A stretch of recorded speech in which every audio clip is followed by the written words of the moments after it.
नमस्कार दोस्तों, स्वागत है आपका एक बार फिर से इंडियन टेक गुरुकुल में। आज की वीडियो में बात करने वाले हैं मी पैड 7 के यहाँ पर टिप्स एंड ट्रिक्स के बारे में। तो शुरुआत करते हैं यहाँ पर कंट्रोल पैनल से। यहाँ पर आपको सबसे पहले ऑप्शन देखने को मिल जाता है स्क्रीन रिकॉर्डिंग का, जिसकी मदद से आप इस तरीके से हाई रिजोल्यूशन में यहाँ पर आप स्क्रीन रिकॉर्ड कर सकते हो, चाहे तो आपको गेमिंग रिकॉर्ड करना हो या कुछ भी। और मेरे को सबसे अच्छी बात इसमें ये लगती है कि यहाँ पर आप अप टू 90 FPS तक रिकॉर्ड कर सकते हो गाइज, जो कि काफ़ी स्मूथ होता है। तो आप यहाँ पर स्क्रीन रिकॉर्डर की मदद से directly without any external app screen record कर सकते हो, जो कि काफ़ी बढ़िया बात है। और अपने हिसाब से यहाँ पर कस्टमाइजेशन भी कर सकते हो कि आपको क्या चीज़ें चाहिए, क्या चीज़ें नहीं चाहिए, तो उनको आप यहाँ से एक तरह से कंट्रोल कर सकते हो। बाकी काफ़ी कुछ इस कंट्रोल पैनल में यहाँ पर जस्ट इस टाइप से आप स्टार्ट कर देंगे तो स्क्रीन रिकॉर्डिंग होनी स्टार्ट हो जाएगी, जिसको आप बाद में गैलरी में जाकर देख सकते हैं कि क्या रिकॉर्ड हुआ है।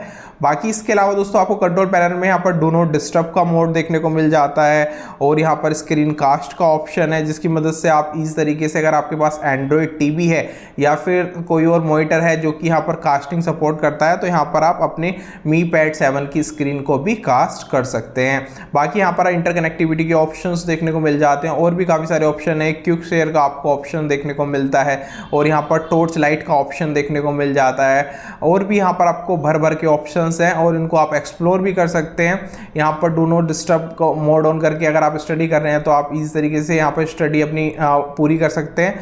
बाकी इसके अलावा यहाँ पर आपको काफ़ी सारे मोड्स और सेटिंग्स आपको कंट्रोल पैनल में ही मिल जाती है।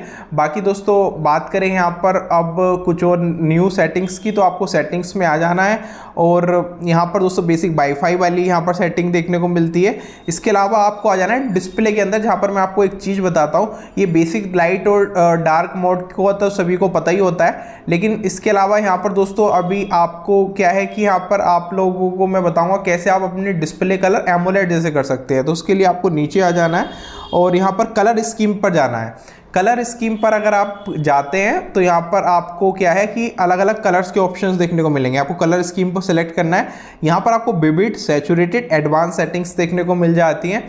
सो अगर आप चाहते हैं कि एमोलेड डिस्प्ले, जिन लोगों को पता है कि एमोलेड क्या होता है, तो एमोलेड के अंदर काफ़ी पंची, काफ़ी ब्राइट और काफ़ी सैचुरेटेड कलर्स देखने को मिलते हैं। तो अगर आप चाहते हो कि ऐसे कलर्स देखने को मिले जो दिखने में आईज को काफ़ी ज़्यादा प्लीजिंग लगे, तो आप यहाँ पर विविड मोड सेलेक्ट करके रख सकते हैं, या फिर सैचुरेटेड मोड सेलेक्ट करके रख सकते हैं। इससे आपकी जो डिस्प्ले की टोन है निकल के काफ़ी ज़्यादा यहाँ पर निखर कर आएगी। तो ये एमोलेड डिस्प्ले लेवल्स के कलर्स आपको प्रोवाइड करा सकती है डिस्प्ले। जस्ट आपको यहाँ पर सेटिंग्स चेंज करनी है। इसके अलावा नीचे वार्म, कोल्ड और यहाँ पर कस्टम का ऑप्शन देखने को मिल जाता है। आपकी प्रीफ्रेंस के हिसाब से मुझे थोड़ा सा कूल लाइट ज़्यादा पसंद आती है, हो सकता है आपको वार्म पसंद आए। वार्म समटाइम्स आइस के लिए यहाँ पर थोड़ी सी बेहतर रहती है, तो आपके ऊपर है कि आप किस टाइप से सेलेक्ट करना चाहते हैं। तो यहाँ से आप अपने डिस्प्ले का कलर टेम्परेचर भी एडजस्ट कर सकते हैं। और यहाँ पर आपको रिफ्रेश रेट कंट्रोल करने का ऑप्शन देखने को मिल जाता है। अगर आप थोड़ा सा बैटरी बचाना चाहते हैं तो यहाँ पर आप थोड़ा लोअर रिफ्रेश रेट पर रखेंगे, तो इससे आपकी बैटरी भी बचाने में मदद मिलेगी। इसके अलावा यहाँ पर आपको फ़ोन सेटिंग्स देखने को मिल जाती है। इससे आप इस तरीके से अपने जो भी टैबलेट का टेक्स्ट है, अगर आप चाहते हैं थोड़ा सा बड़ा करना कि मेरे को चीज़ें इतनी क्लियरली नहीं विजिबल हो रही, तो आप बड़ा भी यहाँ से कर सकते हैं।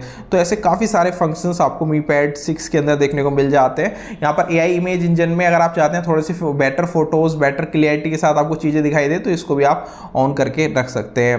बाकी रीडिंग मोड देखने को मिल जाता है। अगर आप PDFs वगैरह काफ़ी ज़्यादा पढ़ते हैं और तो डेफिनेटली रीडिंग मोड को ऑन करके रख सकते हैं। और रात को अगर आप कुछ पढ़ाई वगैरह करने का शौक रखते हैं टैबलेट के अंदर, तो यहाँ पर इसको आप शेड्यूल भी कर सकते हैं। और इससे ये रहता है थोड़ा सा ये नाइट मोड जिसको बोलते हैं वो ऑन हो जाता है। तो इससे ये है कि आपको थोड़ा सा अच्छा एक्सपीरियंस देखने को मिलता है इन टर्म्स ऑफ कि आपकी आइज़ के लिए। साथ में यहाँ पर आपको पेपर और क्लासिक मोड देखने को मिल जाते हैं रीडिंग मोड में।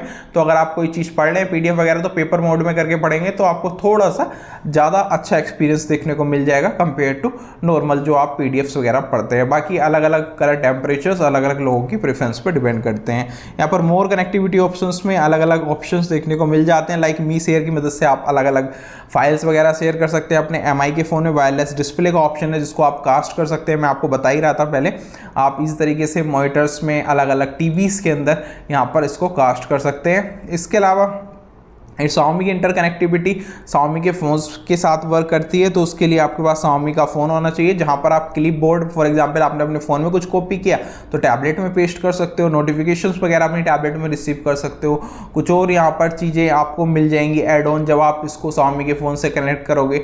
तो ये चीज़ सिर्फ Xiaomi के इकोसिस्टम में काम करेगी, कोई और फ़ोन इतना अच्छे से ना तो कनेक्ट होगा और ना ही Xiaomi वाला ये जो इंटरकनेक्टिविटी वाला ऑप्शन है किसी और फ़ोन के साथ यहाँ पर काम करेगा। हो सकता है कोई आपको बेसिक फीचर्स कनेक्ट करने का ऑप्शन मिल जाए। तो ये चीज़ है पूरी की पूरी। बाकी यहाँ पर आपको ब्लूटूथ के अंदर ये जो कनेक्शन दिखा रहा है ये पेन का दिखा रहा है कि यहाँ पर आप इस टाइप से पेन यूज़ कर सकते हो। लॉक स्क्रीन पर अलग अलग रेस टू बैकअप का फीचर देखने को मिल जाता है, जिससे आप अपनी टैबलेट उठाएंगे तो आपका टैबलेट का लॉक स्क्रीन ऑन हो जाएगा। यहाँ पर इसके अलावा यहाँ पर कैमरा यहाँ से आप लॉन्च करवा सकते हैं, अगर आप चाहते हैं कि वॉल्यूम बटन दबाने से आपका कैमरा ऑन हो जाए तो ये काम भी आप यहाँ पर कर पाएंगे। नोटिफिकेशंस में अगर आप चाहते हैं अननेसेसरी और नोटिफिकेशंस आपको तंग ना करें तो वो आप कर सकते हैं। अगर आप चाहते हैं यहाँ पर कि आपको इंटरनेट की स्पीड दिखाई दे, जैसे हर एक फ़ोन में ऊपर दिखता है, तो यहाँ पर शो कनेक्शन स्पीड वाला जो ऑप्शन है ना दोस्तों, इसको ऑन कर लीजिएगा। फिर आपको ऊपर की साइड आपके इंटरनेट की प्रोवाइडर की वाईफाई के थ्रू जो भी आप इंटरनेट ले रहे हो उसकी स्पीड दिख जाएगी। बाकी साउंड क्वालिटी के अंदर यहाँ पर अलग अलग साउंड्स वगैरह आप मैनेज कर सकते हैं। यहाँ पर साउंड इफेक्ट्स के अंदर जाकर आप डोल्बी एटमॉस सेलेक्ट कर सकते हैं, या फिर आपको Xiaomi की ऑडियो साउंड करनी है तो वो आप सेलेक्ट कर सकते हैं। अगर हेडफोन्स वगैरह लगाते हैं उस टाइम पे आप इसके इक्वलाइजर्स अलग अलग चेंज कर सकते हैं। अगर कोई म्यूज़िक आप किसी प्रकार का स्पेशल म्यूजिक सुन रहे हैं तो उसके हिसाब से आप एडजस्ट कर सकते हैं ये सारी चीज़ें, कि आपको यहाँ पर कस्टम चाहिए या फिर आप पर्टिकुलर टाइप का कोई म्यूज़िक अगर एंजॉय कर रहे हैं तो उसके हिसाब से साउंड क्वालिटी चाहिए। बाकी यहाँ पर आपको एडिशनल सेटिंग्स में आपको डिवाइस के कुछ साउंड्स हैं वो ऑन ऑफ करने के ऑप्शंस मिल जाते हैं। बाकी दोस्तों इसके अंदर आपको टिपिकल जो है भर भर के फीचर्स सारे Xiaomi ने डाले हैं जितने Xiaomi से हो सकते थे। इसके अलावा स्टाइलिस एंड कीबोर्ड में जाके आप स्टाइलिस की कुछ सेटिंग्स चेंज कर सकते हैं। अगर आप चाहते हैं कि आपके स्टाइलिस को अपडेट करना तो फ्रेमवेयर में चले जाइएगा और वहाँ से आप चेंज कर सकते हैं। नीचे यहाँ पर वॉलपेपर है, वॉलपेपर में आप चेंज कर ही सकते हैं। यहाँ पर प्राइवेसी प्रोटेक्शन के अंदर आपको अलग अलग सेटिंग्स देखने को मिल जाती हैं, जहाँ से आप इन्फॉर्मेशन ले सकते हैं कि कौन सी एप्लीकेशंस हमारी लोकेशन एक्सेस कर रही है, माइक्रोफोन एक्सेस कर रही है। तो फालतू की एप्लीकेशंस का आप ये एक्सेस बंद कर सकते हैं और अपनी सिक्योरिटी सेफ्टी इंश्योर कर सकते हैं। फीचर्स ऑफ टैबलेट्स में आप फ्लोटिंग विंडोज़ का ऑप्शन देखने को मिल जाता है, जहां पर आप अलग अलग जेस्चर की मदद से कोई फॉर एग्जांपल एप्लीकेशन आप यूज़ कर रहे हैं तो उसको आप फ्लोट करा सकते हैं। अलग अलग कोई आप चाहते हो कि साइड में रहे, ऊपर रहे, इधर रहे, उधर रहे, ऐसे करके मतलब जैसे आप जेस्चर्स में देख पा रहे होंगे इस टाइप से आप कोई भी एप्लीकेशंस को फ्लोट करा सकते हैं अपनी स्क्रीन के ऊपर। फॉर एग्जांपल आप ऑनलाइन क्लासेस कर रहे हैं, साइड में आपने कोई पीडीएफ ओपन की हुई है, तो ये एक एग्जांपल हो गया। कॉन्फ्रेंस टूल में यहाँ पर आपको आपका जैसे फॉर एग्जांपल व्हाट्सएप पे वीडियो कॉल्स कर रहे हो सो आपका थोड़ा सा फेस वो ब्यूटीफाई कर देगा, तो वो सारे ऑप्शंस यहाँ से आप ऑन करके रख सकते हो। पैरेलल विंडोज़ में यहाँ पर आपको दो अलग अलग जैसे स्प्लिट विंडो वाला फीचर आईपैड्स के अंदर देखने को मिलता है, सिमिलर काइंड ऑफ फीचर्स इसके अंदर भी देखने को मिल जाता है। सो ये थे कंप्लीट यहाँ पर Mi Pad 7 के फीचर्स, और जल्दी नई वीडियो लेकर आऊँगा जहाँ पर दोस्तों और ज़्यादा यहाँ पर फीचर्स एक्सप्लेन करूँगा। आज की वीडियो में इतना ही। वीडियो को लाइक कर दीजिएगा, चैनल को सब्सक्राइब कर लीजिएगा। फिलहाल इस वीडियो में इतना ही। थैंक यू सो मच दोस्तों इस वीडियो को देखने